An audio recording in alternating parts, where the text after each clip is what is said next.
પંચમહાલમાં ભર શિયાળે dam overflow થયો છે તો ધોળીધજા ડેમ ઓવરફ્લો થયો અને નર્મદા કેનાલના પાણીની આવક વધતા ડેમ ઓવરફ્લો થયો છે। સુરેન્દ્રનગર અને વઢવાણ શહેર સહિત આસપાસના ગામોને પાણી પૂરું પાડતો ધોળીધજા ડેમ ભર શિયાળે ઓવરફ્લો થયો છે। નર્મદા કેનાલ દ્વારા પાણીની આવક સામે જાવકમાં ઘટાડો થતા ધોળીધજા ડેમ ઓવરફ્લો થયો હોવાની શક્યતાઓ છે તો ધોળીધજા ડેમમાંથી હજારો લીટર પાણી ભોગાવો નદીમાં વહી જતા પાણીનો વેડફાટ પણ થયો છે। એક તરફ છેવાડાના વિસ્તારમાં પૂરતા પ્રમાણમાં પીવાનું પાણી મળતું નથી, જ્યારે બીજી તરફ ડેમ ઓવરફ્લો થતા હજારો લીટર પાણીનો વેડફાટ થતા તંત્રની બેદરકારી આવી સામે અને પાણીનો વેડફાટ થતા તંત્રની કામગીરી સામે પણ અનેક સવાલો ઉભા થયા છે। સુરેન્દ્રનગર વઢવાણની 3 લાખથી વધુ જનતાને પાણી પૂરું પાડતો સુરેન્દ્રનગર જિલ્લાના સૌથી મોટા ડેમ પૈકીનો એક ડેમ એટલે ધોળીધજા ડેમ હાલ ભર શિયાળે ઓવરફ્લો થવા પામ્યો છે।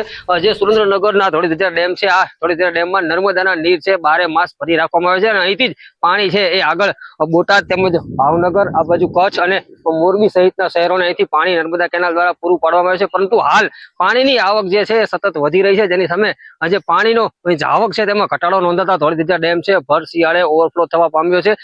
હજારો લીટર પાણી છે આ ભોગાવો નદીમાં હાલ વહી રહ્યું છે। એક તરફ સુરેન્દ્રનગર વઢવાણના જે છેવાડાના વિસ્તારો છે ત્યાં ક્યાંક ને ક્યાંક પૂરતા પ્રમાણમાં પીવાનું પાણી ન મળતું હોવાની ફરિયાદો ઉઠી રહી છે, ત્યારે બીજી તરફ ક્યાંક ને ક્યાંક જે તંત્રના અધિકારીઓ છે તેમની અણાવડત અને બેદરકારીના કારણે હાલ હજારો લીટર પાણી છે એ ભોગાવો નદીમાં વેડફાટ થતો જોવા મળી રહ્યો છે। ત્યારે આની તંત્રની જે કામગીરી છે એની સામે ચોક્કસથી સવાલો ઉભા થવા પામ્યા છે। અક્ષય જોશી, ન્યૂઝ 18 ગુજરાતી, સુરેન્દ્રનગર।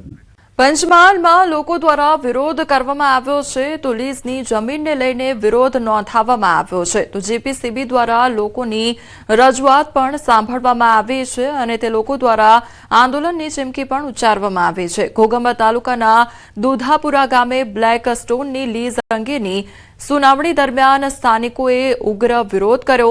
જીપીસીબી દ્વારા સ્થાનિક લોકોની રજૂઆત સાંભળવામાં આવી તો સરપંચો દ્વારા લીઝ શરૂ ના થાય એ માટે લેખિત અને મૌખિક વિરોધ કરવામાં આવ્યો। સ્થાનિકો માટે ગ્રામસભામાં તેમજ સરપંચ તલાટીને પણ જાણ કરવામાં કે તેની મંજૂરી લીધી ન હોવાનો આક્ષેપ કર્યો। પાણીના તળ નીચે જવા, ખેતીને નુકસાન થવું, વન્ય પ્રાણીઓનો વસવાટ જેવા કારણો દર્શાવી વિરોધ કરવામાં આવ્યો। જો લીઝ ચાલુ થશે તો આવેદનપત્ર અને આંદોલન કરવાની પણ ચીમકી ઉચ્ચારવામાં આવી। આજરોજ દુધાપુરા ગ્રામ પંચાયતમાં માઇલસ્ટોનની મંજૂરી આ ગુજરાત પોલ્યુશન કંટ્રોલ બોર્ડ લોક સુનાવણી રાખેલ છે। એ સમયગાળા દરમિયાન અમારા ઘોગંબા તાલુકાના તંત્રને એટલે કે મામલતદારશ્રીને કે તાલુકા વિકાસ અધિકારીશ્રીને ઇવન આ દુધાપુરા ગ્રામ પંચાયતના તલાટી કમ મંત્રી કે સરપંચશ્રીને પણ આ બાબતની જાણકારી નથી અને અમારી ગામજનોની જાણ બહાર આ માઇલસ્ટોન બનાવવાના છે અને આ માઇલસ્ટોન જો અહીંયા આવે તો અહીંયા હવાનું પ્રદૂષણ, પાણીના સ્તર નીચે જતા રહે। અહીંયા જે માઇલસ્ટોન ખોદાશે તો એને જે બ્લાસ્ટિંગ કરશે એનાથી જે પાણીના તળ છે એમાંય અમારે અહીંયા નીચા છે। આફ્ટર ફેબ્રુઆરી પાણી મળતું જ નથી અને આ કરશે તો ઉડતું ઓર પાણી નીચું જતું રહેશે। તો તમે જમીન આદિવાસીને આપો છો અને પછી તમે જાણ બહાર કોઈ જાણ કર્યા વગર લઈ લો છો તો આ ખોટી વસ્તુ છે। એટલે અમે ગામજનો, આજુબાજુના વિસ્તારના આગેવાનો અને આજુબાજુના ગ્રામ પંચાયતના ગામજનો પણ ખૂબ વિરોધમાં અને સખત અમારો વિરોધ છે। પાટણ જિલ્લાના રાધનપુર તાલુકાના પ્રેમનગર ગામના ખેડૂતો દ્વારા નર્મદા નિગમની કચેરી ખાતે ઉગ્ર વિરોધ પ્રદર્શન કરવામાં આવ્યું। કેનાલની યોગ્ય સફાઈ ન થતા અને રવિ સિઝનમાં પિયત માટે પાણી ન મળતા ખેડૂતોમાં ભારે રોષ જોવા મળ્યો।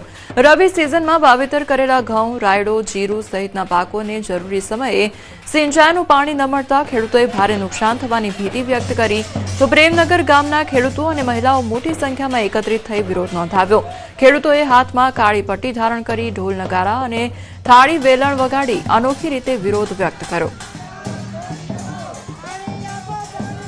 ક્યાં સુધી આવી રીતે ખેડૂતો સાથે અત્યાચાર કરતા રહેશે એમાં અધિકારીઓને ખબર નથી। આટલા ખેડૂતોની આંખોમાં પાણી છે પણ અધિકારીઓને ખબર નથી આ ખેડૂતો સાથે ક્યાં સુધી આવી રીતે અત્યાચાર કરતા રહેશે।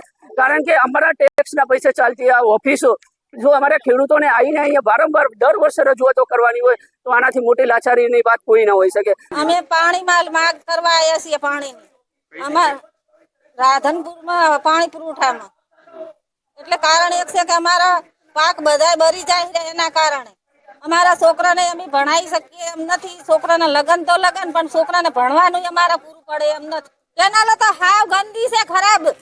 એની અંદર તમે જોવો તો એટલું કચરો પડ્યો છે તો સરકાર કોઈ દિવસ કેનાલ બનીને તે દિવસનું પણ સાફ કરવાય નથી આયા. અત્યારે અમે નર્મદા નિગમની ઓફિસે આવ્યા છીએ અને પાણી પ્રેમનગરને મળતું નથી. છેલ્લા 2 મહિના શિયાળાના ચાલુ થઈ ગયા, ચોમાસુનો પાક નિષ્ફળ ગયો. એના પછી અમને બહુ તકલીફો પડી, ઘરનું ભરણ પોષણ ચલાવવું બહુ અઘરું થઈ ગયું. એના પછી 2 મહિના થયા, પાક વાઈ નાખ્યો, 2 મહિના થયા, પાણી મળતું નથી. ખેડૂત આગેવાનોએ કૃષિ નુકસાની પર સરકાર દ્વારા 10,000 કરોડનું ઐતિહાસિક પેકેજ જાહેર કરવા બદલ આભાર માન્યો. તો આ સાથે ટેકાના ભાવે જણસની ખરીદી કરવા બદલ પણ ખેડૂતો વતી મુખ્યમંત્રીનો આભાર વ્યક્ત કરવામાં આવ્યો. ખેડૂત આગેવાને કહ્યું કે કપાસની ખરીદી CCI દ્વારા થઈ રહી છે, જેનાથી ખેડૂતોને યોગ્ય ભાવ મળ્યો છે. તેમજ ડુંગળીના પાકમાં ખેડૂતોને થયેલ નુકસાન બાબતે પણ સરકારમાં રજૂઆત કરવામાં આવી છે. અમે એટલા માટે આભાર માનવા ગયા હતા કે 15,000 કરોડ રૂપિયાની સહાય મળે એટલી ખેડૂતોની મગફળી ખરીદી કરશે.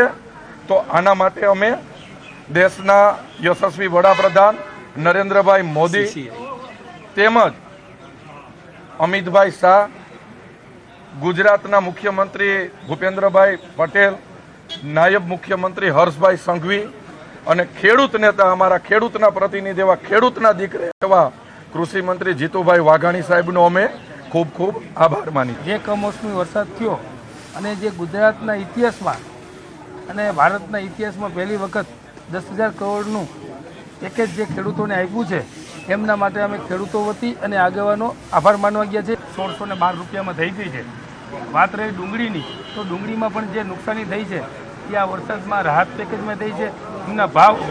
એમના ભાવની જે કપાસની અને ડુંગળીની એમની અમે રજૂઆત રાજ્ય સરકારને પણ કરેલી છે અને કેન્દ્ર સરકારને પણ અમે એક પત્ર લખી અને આની અમારી માંગણી કરેલી છે. ખાતર માટે કપડવંજમાં ખેડૂતોની લાંબી લાઈન જોવા મળી રહી છે. ખેડૂતોનો દાવો છે કે ઘણા દિવસથી ધક્કા ખાવા છતાં યુરિયા ખાતર મળતું નથી.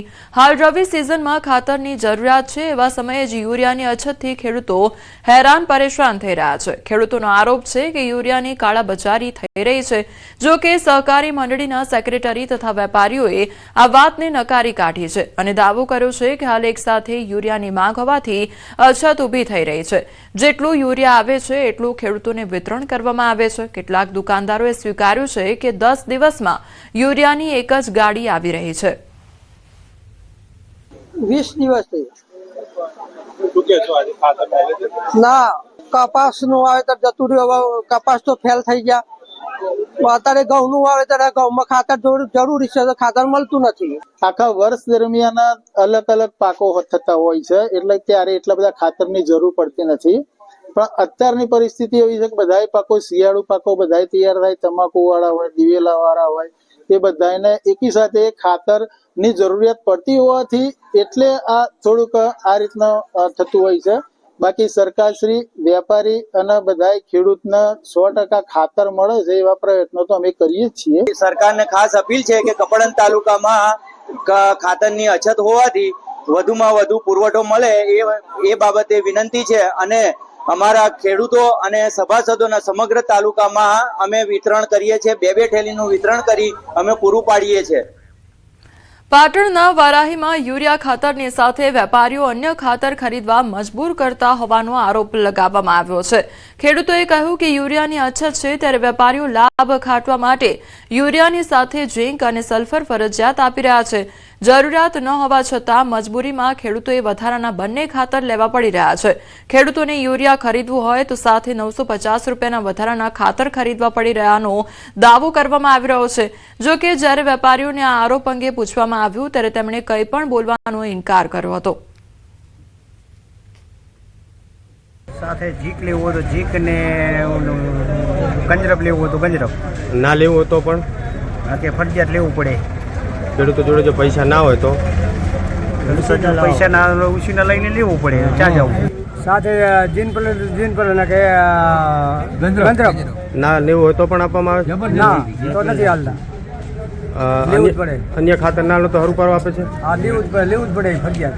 રાજ્યમાં હજુ જોઈએ તેવી ઠંડી નથી પડી રહી. આ દરમિયાન હવામાન વિભાગે આગાહી કરી છે કે 24 કલાક તાપમાન યથાવત રહેશે.